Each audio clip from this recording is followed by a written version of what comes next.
I took a risk and brought my daughter to the company's annual gala just so she could get a fancy meal. I never expected the CEO, feeling magnanimous, to decide to sit at our table. My daughter, Penny, stared at the big boss, blinking her big eyes. He looked back at her. She turned to me and chirped, "Mommy," then fixed the CEO with a serious look. "This is my mommy. Why aren't you calling her mommy?" Every eye in the room swiveled to me and the CEO. I quickly covered my daughter's mouth, forcing an awkward laugh. "She's just a kid, you know how they are." Penny wriggled free and pointed a tiny finger at my colleagues nearby. "Mia and Leo call you mommy, too," she said innocently. Mia and Leo were our new interns. I'd seen them ordering takeout all the time, so I'd invited the two kids over for a few home-cooked meals. They were so grateful they'd gotten teary-eyed and called me mommy. I scooped Penny up and rushed for the exit. "Excuse us, she needs the restroom." Penny struggled, trying to say more, but she was no match for my strength and had to give in. "Penny, what did you promise mommy before we left?" I stood her against the wall, her hands flat against her legs, my voice stern. "I'd only eat and not talk," she pouted, starting to turn on the charm. "I'm sorry, mommy. Mommy, I'm so hungry. No more nonsense when we go back." I tweaked her little ear, and she winced, promising to behave. I figured the CEO would have left, but he was still sitting there. When my colleagues saw me return, they tried to smooth things over, telling me to eat up before the food got cold. I was busy eating and looking after Penny when a piece of pork ribs suddenly appeared on her plate. Before I could say thank you, Penny shrieked, "You didn't use the serving utensils. That's unsanitary." Everyone's head snapped in our direction. They saw the CEO's chopsticks hovering over the plate, not yet retracted, then quickly looked down as if they hadn't seen a thing. The CEO cleared his throat twice, took the rib back, and then used the serving tongs to give Penny a new piece. The little girl nodded in satisfaction, then placed a piece of beef on Cole's plate. One good turn deserves another. As if a switch had been flipped, the two of them started a back and forth, taking care of each other. Though embarrassed, I took the opportunity to eat my fill, feeling completely satisfied. Halfway through the meal, Cole had to leave for something, and the entire table breathed a collective sigh of relief. "Hannah, I think I was getting indigestion," Leo said quietly, watching Cole's retreating back. "Me too," Mia added quickly. I couldn't eat another bite. Looking at little Penny, who was still happily stuffing her face, I couldn't help but give her a thumbs up. It was late when we got home. Penny had run wild all day and fell asleep the second her head hit the pillow, no coaxing needed. I had just gotten into bed after a shower when my phone lit up. I opened my texts and saw 2 words from him, "Come over." After making sure Penny was sound asleep, I went to the apartment next door. Before I could even touch the fingerprint scanner, the door swung open from the inside. A pair of strong arms pulled me in and pinned me against the wall in the entryway. He held my waist, his nose brushing against mine as he playfully nipped my lips. "Mommy?" My face turned beet red. "She's just a kid, she doesn't know what she's saying." A low chuckle escaped his lips, and he raised an eyebrow as if in thought. "Well, she's not entirely wrong."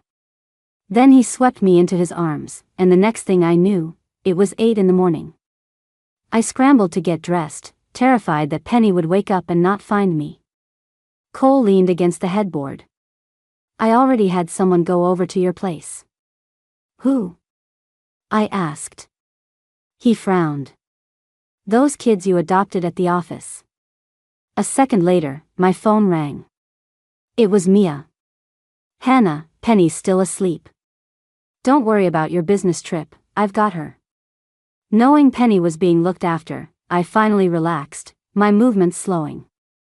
Cole wrapped his arms around me from behind, resting his chin on my shoulder. "Since you're awake, how about a little morning exercise?" Cole had a business trip and had to be at the airport by noon. Before leaving, he had someone deliver an order of steamed pork ribs. It was my favorite dish, and Penny's too. The clock on the wall struck 6. I brought the ribs home and called Penny and Mia to dinner. Last night was an exception. Cole usually didn't have me stay over. We had kept our relationship well hidden. He was the high and mighty CEO, and I was just an unremarkable secretary in his office. This time, he was going to be gone for 3 months, and I felt a sense of relief I hadn't felt before. He transferred money to my account on the 1st of every month, but this time, he sent 6 months' worth all at once. I used the money to take Penny to the buffet she'd been begging to go to for ages. Cole had never treated me poorly, but I knew the day would come when he'd get tired of me. When that day came, I'd take Penny and leave New York, returning to my hometown. My hometown wasn't as glamorous as New York City, but the schools were decent. More importantly, I wouldn't have to live on edge every day. I was grateful that Penny looked so much like me right now, with no trace of Cole. But as she got older, some of her little mannerisms were starting to look uncannily like his, and I was beginning to feel uneasy. Getting pregnant with Penny was a complete accident. 6 years ago, I was a new hire at the company. The executive assistant was on a business trip, so I was temporarily assigned to accompany Cole to a client meeting. As it turned out, Cole was drugged. I had just graduated, and my grandmother was seriously ill and needed money for surgery. I steeled myself, slept with Cole, and planned to use it as blackmail. But before I could even demand the hush money, the hospital called to tell me my grandmother wasn't going to make it. I dragged my exhausted body to the hospital but didn't get to see her one last time. Without money, I couldn't even decide where she would be buried. Later, my relatives pooled some money and bought her a plot in the public cemetery back home. 3 days later, I returned to the secretary's office. The executive assistant knew about my grandmother and comforted me, telling me to let it go, not to overthink things, and to live in the moment. I smiled and agreed, but I had already written my resignation letter. After what I'd done, forget being fired, I could have gone to jail. But the shoe never dropped. Instead, the company transferred me to the Albany branch for a training opportunity. I felt a knot of anxiety and asked around, trying to find out why they were sending me away. The executive assistant just said it was a good thing and told me not to worry. I only found out later that the person who had set Cole up that night was the head of the Albany branch. The woman had threatened to jump off a building if Cole didn't marry her. Cole called her parents directly. To apologize, her parents even gave Mr. Cole a piece of land. That woman had been obsessed with Mr. Cole for ages, a colleague gossiped. Apparently she's the daughter of one of his family's old friends. She used to be at headquarters before getting transferred to the branch. You know about her and Mr. Cole? Another colleague nudged me, launching into a vivid story. I was shocked. Had another woman gone into his room after I left? Weren't there any security cameras? I asked, feigning curiosity. She's a rich girl, she plans things out. She had all the cameras on that floor turned off. If Mr. Cole hadn't stood his ground, we'd probably all be getting wedding invitations by now, another colleague said knowingly. I let out a long sigh of relief. I could tear up the resignation letter. You really lucked out, a coworker joked. The branch office may be small, but it's still a cushy gig. I just smiled without saying anything. Not long after arriving in Albany, I discovered I was pregnant. My first instinct was to get an abortion. But I desperately craved family, craved companionship. After agonizing over it, I decided to keep the baby. You could say I was lucky. Just a few days after I found out I was pregnant, another colleague was sent to Albany for training, taking a lot of the work pressure off me. By the time I returned to headquarters, Penny could already talk. My colleagues at the main office were shocked to see me come back with a child. I spun a story about getting engaged in Albany, only for my fiancé to die in a car crash. They all expressed their sympathy, saying that at least having a child gave me something to live for. I put on a sad smile and played along. As for Cole and me, he was the one who approached me. He said adults have physical needs, and since I already had a child, I wouldn't get clingy like other younger women. He also said he'd help me move to a better neighborhood and give me extra money every month. I stared into his eyes, lost in thought, and didn't say a word. "Is the offer too low, Ms. Yi?" he asked. It wasn't a huge amount, but it was more than enough for Penny and me. "It's not a lot," I replied honestly. He let out a low laugh. "Don't worry. You won't get the short end of the stick." Cole texted me saying he wanted a home-cooked meal. The message instantly annoyed me. I had already promised Penny I'd steam fish for dinner. There was no way I was going to his place. He usually didn't contact me the day he got back from a trip. This surprise attack was not welcome. Not long after I sent my refusal, the doorbell rang. Penny ran to the door, cheering, "Boba tea, boba tea." Feeling uneasy, I went to see who it was. To my surprise, Cole was standing in my entryway, looking travel-worn. "Mommy, we don't have shoes for him," Penny said, frowning up at me. Caught completely off guard by Cole, I had no choice but to offer him Leo's slippers. "Those are Leo's," Penny pouted. "It's okay, sweetie. Mommy will buy Leo a new pair," I said, squatting down to hold her little hands. Suddenly, I felt a burning gaze on me. I instinctively glanced down at my chest and remembered I was wearing a camisole.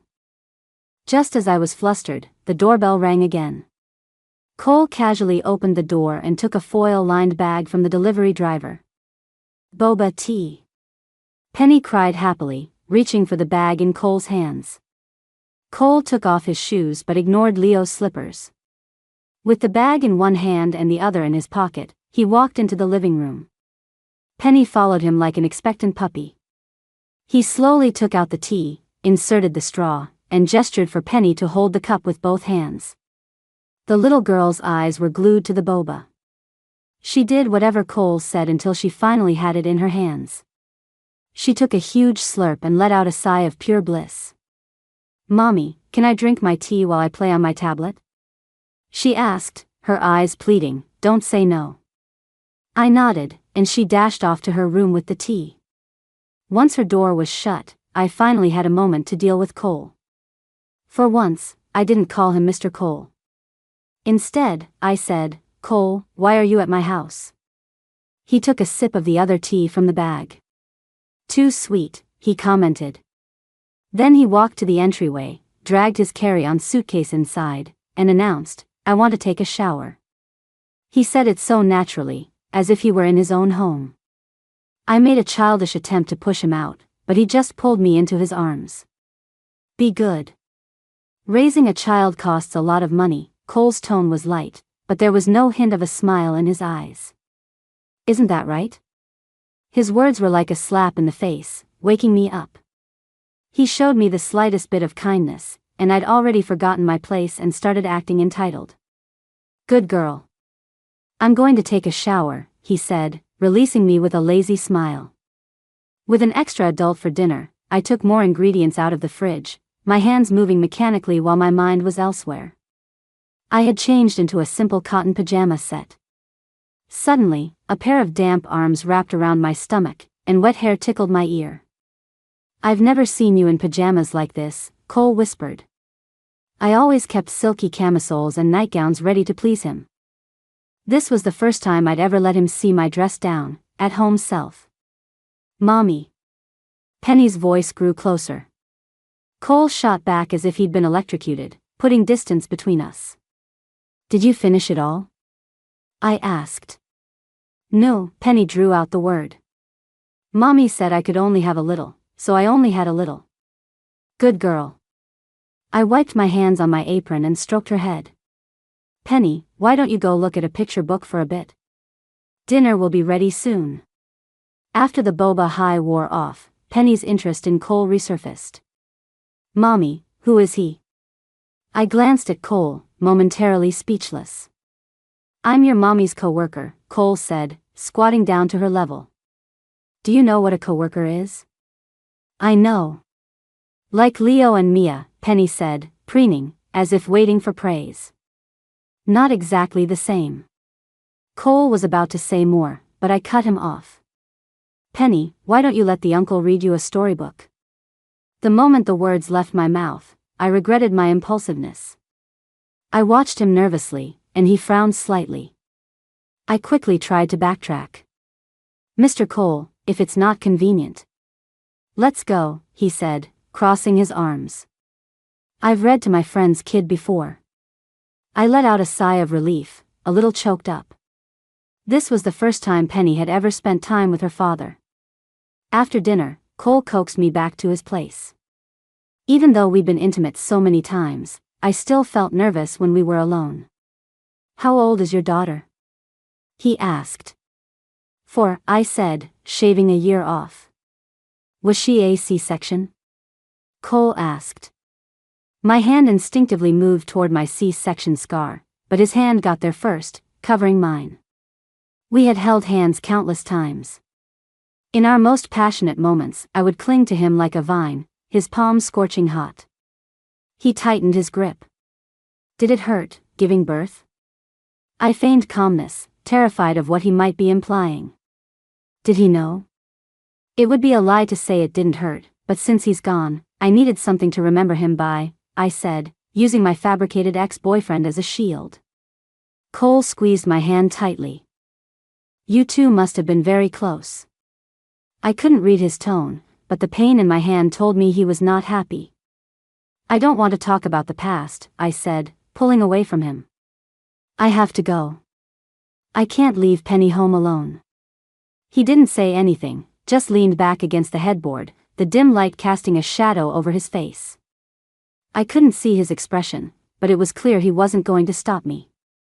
The first thing I did when I got home was check on Penny. I always found myself studying Penny's face, pulling at her chubby cheeks. They say daughters look like their fathers, and I was terrified of seeing a trace of Cole in her features. Thankfully, Penny still had her baby fat. Forget looking like anyone in particular, she looked just like every other toddler. If she were in a crowd of kids, even I, her own mother, might not be able to pick her out. But tonight at dinner, her nervous expressions and little fidgets. I closed my eyes, refusing to think about it. Women are emotional creatures. I didn't have any feelings for Cole at first, but things were different now. I was starting to fall for him, and a crazy thought even crossed my mind, to tell him Penny was his daughter. But then what? Would Cole even want Penny? And even if he wanted her, would he want me? I held a cigarette in my hand, then put the pack back where I'd hidden it. The smell of tobacco hung in the air on the balcony. I opened the window, and a sudden blast of cold wind hit my face, shocking me back to my senses. It was time to end this. Some busybody posted photos from the gala of Cole and Penny interacting in the company group chat.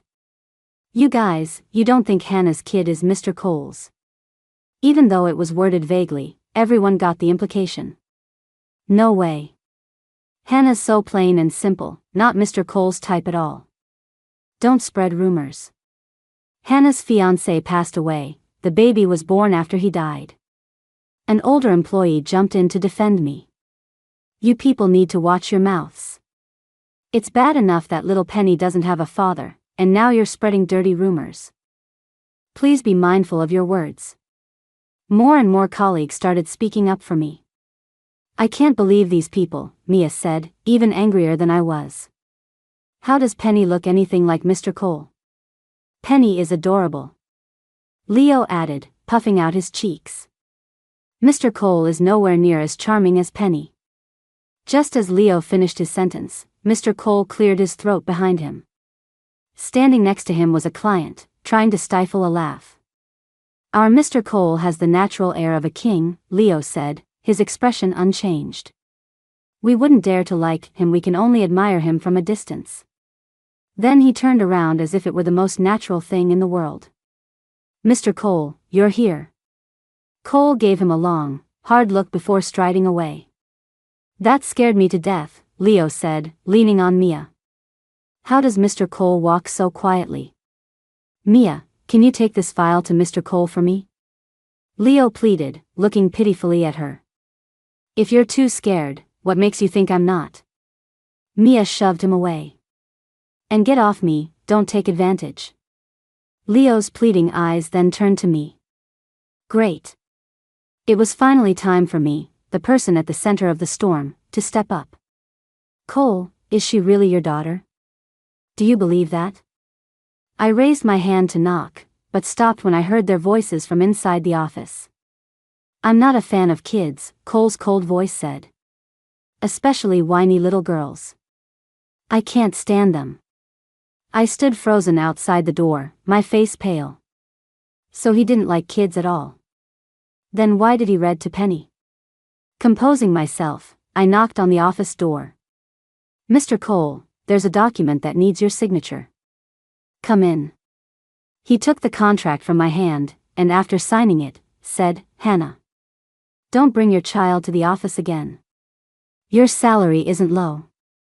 You shouldn't need to bring her here for a meal. With that, he handed the signed contract back to me without once looking at me. I understand, Mr. Cole. It won't happen again, I said, my face impassive as I apologized immediately. Cole, you're being too harsh, the client said. I shot the client a grateful look and quickly escaped that suffocating room. Penny, would you want to leave New York and live somewhere else? I asked while tucking her into bed. Mommy, why would we leave New York? Penny asked, blinking her big eyes at me. I'm just asking, sweetie. It's a hypothetical, I said, stroking her head. Where would we go if we left? Penny asked again. And when would we leave? My teacher said we're going on a class trip this winter. Mommy, can I go on the trip with my friends? After she fell asleep, I opened my banking app. I had enough savings for my daughter and me to live comfortably back in my hometown. Come over. An unexpected message popped up. I pretended I didn't see it. He sent another, I know you're not asleep. So what? I turned my phone off. A few moments later, the doorbell rang. Terrified of waking Penny, I rushed to the door.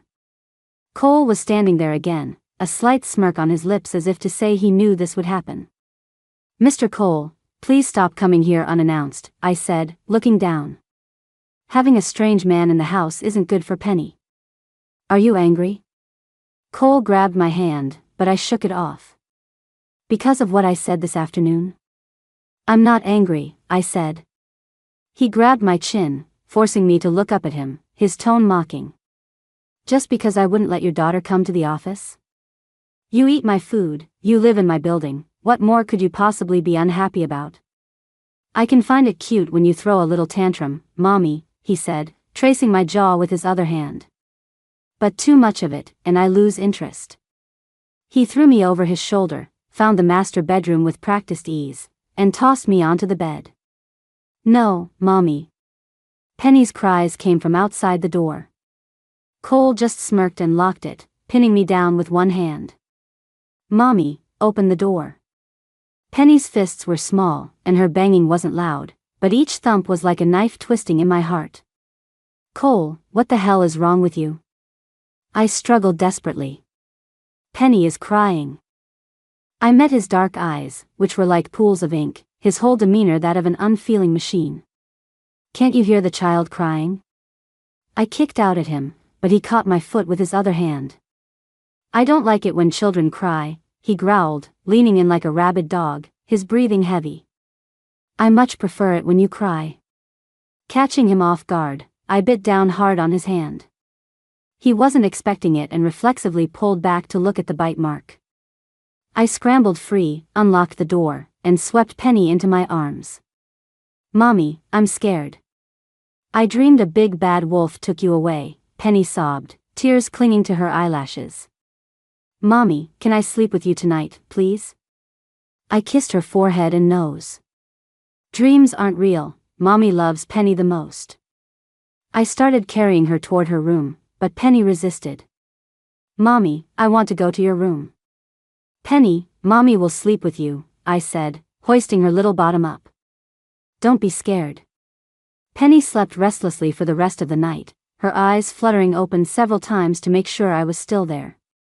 Cole didn't bother me again. I never heard the front door close, so I assumed he had gone to sleep too. Penny claimed she was too scared and didn't have the energy to go to preschool. Nonsense, I said, tapping her little nose. Kids have the most energy of anyone. She pouted and tried to bargain. Can I have egg tarts for breakfast then?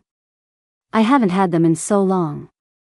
If Penny gives Mommy a kiss, then Mommy will make egg tarts, I teased. Kisses, Mommy, kisses, Penny said, planting 2 sweet pecks on my cheek before letting out a sudden ah. I turned to see Cole, looking perfectly presentable, walk out of my bedroom. Good morning, Penny, he said, before casually pulling out a chair at the table. Mommy, why is he in our house? Penny's face was a mask of confusion. Mommy's bedroom light was broken, so this uncle came over this morning to fix it, I said, forcing a calm I didn't feel, terrified Cole's sub-zero mouth would say something even colder. Penny stared at Cole for a moment, then sat in the chair next to him. I'm having egg tarts for breakfast. What about you? Cole didn't look at Penny. He looked at me. I'll have whatever your mommy is making. Penny's little face scrunched up like a piece of dried tofu skin. After deep consideration, she said, You want egg tarts, too? Then you have to kiss Mommy. Kiss Mommy? Cole grinned playfully. All right. He even started to stand up. No need, there's enough for everyone, I said, forcing a smile. When I got back from dropping Penny off at preschool, Cole was still there. Ever since I'd decided to leave him, I'd become bolder. Why are you still here? I said. Really waiting to fix the lights? And you? Cole sat on the beige sofa, his long limbs looking a bit cramped. Why aren't you at work? I have to go to the bank, I said, adding before he could find fault, I already cleared it with HR. HR didn't tell me. Cole. I stood over him, looking down. You're overstepping.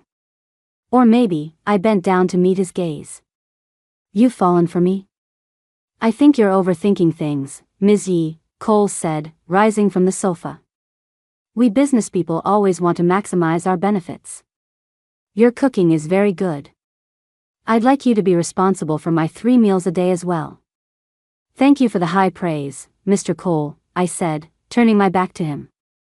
Today is the last day of the month. Our arrangement ends here. I'll transfer the extra money back to your account this afternoon. Ms. Yi, are you sure you want to end such a good deal? Isn't that a loss for you? Cole wrapped his arms around me from behind. To be honest, I've very much enjoyed our partnership. Won't you reconsider? I pulled his hands off me. I'll be honest too, Mr. Cole. The money you give me isn't that much. I'd be better off finding someone else. Someone else who won't ask me to cook. Hannah, he said, his tone serious now. I don't give second chances. Good, because I don't like looking back either, I said, bravely meeting his eyes for the first time, making my position clear. Hannah, I'll be waiting for you to come crawling back to me. I had to break my promise to Penny. After returning the extra money to Cole, I submitted my resignation to the secretarial office and took Penny back to my hometown. The old house, uninhabited for years, had a musty smell. I called a cleaning service and booked a room for Penny and me at a small motel for the time being. I thought Penny would be disappointed and sad, but she was incredibly curious about the old house, asking one question after another. I took Penny to see my grandmother's grave, and my parents as well. My parents had been so determined to divorce. They packed their bags, arranged for a car, and had even decided to leave town the second they got the divorce certificate. But neither of them ever seemed to care about the child they were leaving behind. They got into a car accident on the way to the courthouse. The divorce never happened, and neither did they. My grandmother always told me to let go of my resentment, that adults have their own difficult reasons for things. But I was so bitter. If they wanted a divorce, if neither of them wanted a child, why did they have me in the first place? Mom, Dad, this is my daughter, Penny. It was ironic. They were on the brink of divorce, yet here they were, buried in the same plot under the same headstone. That evening, I took Penny for wontons at the old market. Time had passed, and the man running the stall was no longer the same, nor was the flavor what I remembered. Penny, let's live here from now on, I said, pinching her cheek. She was too busy scooping up wontons with her porcelain spoon to be bothered with me. "Mommy, will that uncle be able to find us?" she asked. Her question stopped me in my tracks. "Which uncle?" "The one who fixed the lights. He won't be looking for you anymore?" "No," I smiled at Penny. "If the lights in our house break, we can just call building maintenance to fix them." "Yay!" Penny suddenly hopped off her seat and threw her arms around my legs. No one's going to fight with Penny for Mommy anymore. I didn't know whether to laugh or cry. "What makes you think he was trying to fight for Mommy?" When Tiffany finished her cookie from the teacher and wanted mine, her eyes looked just like that uncle's. "Then why did you offer him an egg tart?" I asked. "I was scared you would like him too," Penny said with complete seriousness. "I was scared you'd be sad." "Penny," I hesitated, but some things were just too hard to say. There were some old photos in the house, and Penny loved asking me who the people in them were. I told her about her great-grandmother, her grandmother, and her grandfather. "Where did they go?" Penny asked. I asked her if she remembered the time I took her to burn memorial paper. Penny thought for a moment, then wrapped her arms around me like a little adult and said she would always be with me. Finding a job was surprisingly easy. The accountant at the county's experimental elementary school had moved away, and I successfully took over the position. An elderly couple from out of town lived across the hall. They were very kind to Penny and me. Sometimes, when I was too busy, I'd send Penny over to practice calligraphy with the old gentleman. One day, I came home and knocked on their door, but there was no answer. I figured they had taken Penny out for a walk, but then I heard a noise coming from inside my own apartment. I opened my door to find Penny playing with blocks on the floor next to the sofa. There was also a strange man in the room. The man stood up awkwardly from the sofa. "I'm so sorry, I came in without your permission." Penny insisted on coming back to play with her blocks, and her grandparents didn't feel right letting her be alone, so they asked me to come with her.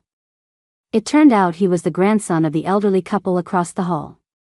"It's okay, you're a guest Penny invited over," I said, waving it off. After a few more encounters, we got to know each other. His name was Miles, and he was a graduate student studying abroad. "Hannah, I would have brought you an umbrella if I'd known." After a staff meeting, my colleagues and I went out for dinner, and I had left Penny with our neighbors again. "It's fine," a coworker gave me a ride home. "Oh, I see," Miles said with a small smile. "Penny, say bye-bye to Miles," I said, calling her to leave. Not long after we got home, the doorbell rang again. I thought Penny had forgotten something and Miles was bringing it over, but an unexpected person was standing at the door. "Don't close it." He stuck his leg in the doorway, and I didn't dare push. "Hannah, Penny's." Just then, Miles also opened his door. The atmosphere hung in a strange, tense silence. "Hannah, Penny's hair clip." He handed it to me, then stood next to Cole, showing no intention of leaving. I had no choice but to let them both in. Penny didn't seem to remember Cole at all. She lounged comfortably next to Miles, telling him to change the channel on the TV. "Penny, don't you remember me?" Cole gently reached for Penny's hand, but she pulled away. He seemed completely unprepared for Penny's cold reaction, his hands hovering in the air for a long moment before he let them drop. He took out his phone and tapped away. A few minutes later, a delivery arrived with several cups of boba tea. Cole, acting as if nothing had happened, called Penny over to have some. I frowned, about to intervene, when I heard her say, "Thank you, Uncle, but Penny doesn't drink boba tea anymore." "Penny, it's okay to have one once in a while," he said, handing her a cup with the straw already in it. Penny didn't refuse it. Just as a glimmer of light appeared in Cole's eyes, she handed the boba to Miles. "Miles, adults can drink this." Cole finally cracked. His good breeding prevented him from snatching the drink out of Miles's hand, but he was clearly unwilling to let it go. "Penny, I'll come see you again tomorrow," he said, stumbling to his feet and walking toward the door, looking completely dejected. I wanted to tell him not to come back, but his heartbroken expression made me hold my tongue. Not long after Cole left, Miles left too, making sure to take all the boba with him. Penny, you're a kid, you can't have boba. I'll buy you yogurt tomorrow. Penny watched Miles leave with puppy dog eyes, looking like a sad little animal. Penny, do you really not remember that uncle? I asked. I remember him, she said. Then why did you? Before I could finish, Penny asked me, Mommy, will that uncle be my daddy? I froze, struggling to get the word out. No. Then we're strangers, Penny said with a blink. We're not supposed to talk to strangers. Cole came again the next day. This time he brought lots of gifts, dolls, princess dresses, but Penny didn't accept a single one.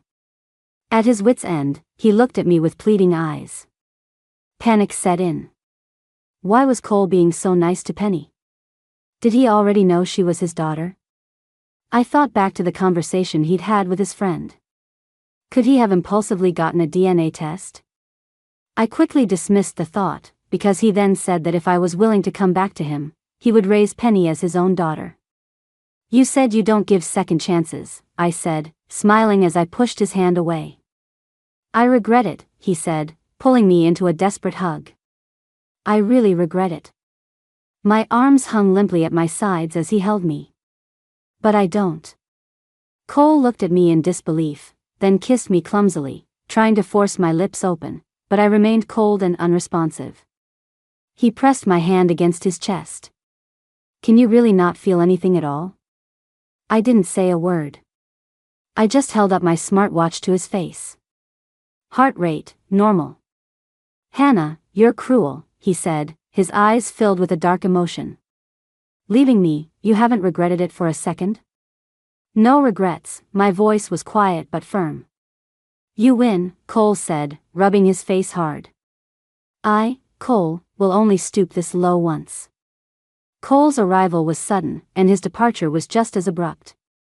My life with Penny returned to its peaceful routine. Before Miles went back to school, he asked if I would ever get back together with Penny's father.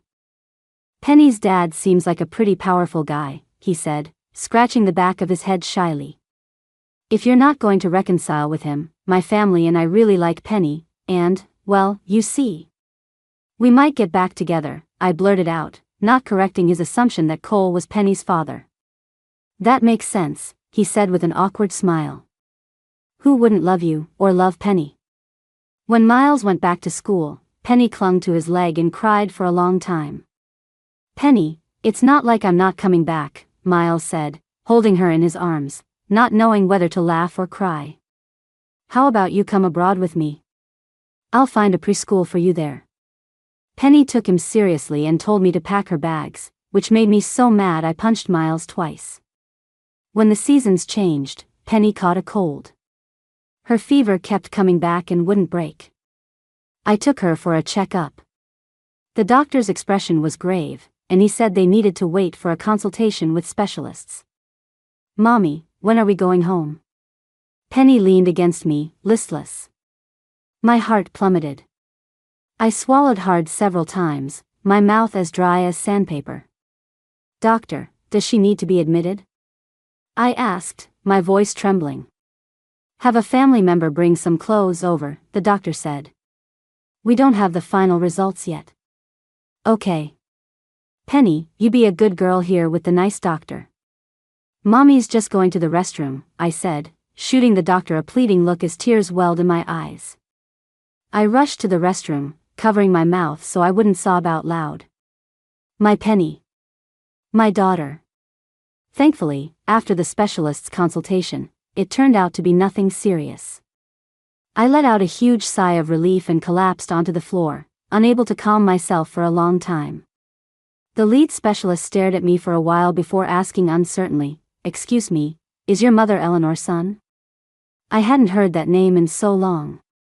I froze, then nodded numbly. "It really is you. You look exactly like Eleanor," she said, suddenly beaming. "She showed me a picture of you back then. So many years have passed in a flash. I can't believe it." She suddenly started crying without warning. "Your child is already so big." If Eleanor were still here, she would be so happy. I quickly fumbled for a tissue in my pocket and handed it to her. She wiped her eyes and asked me to wait for her in her office. Hearing the name Eleanor's son again didn't stir any emotion in me, but Dr. Evans was incredibly moved. She told me she was my mother's college classmate.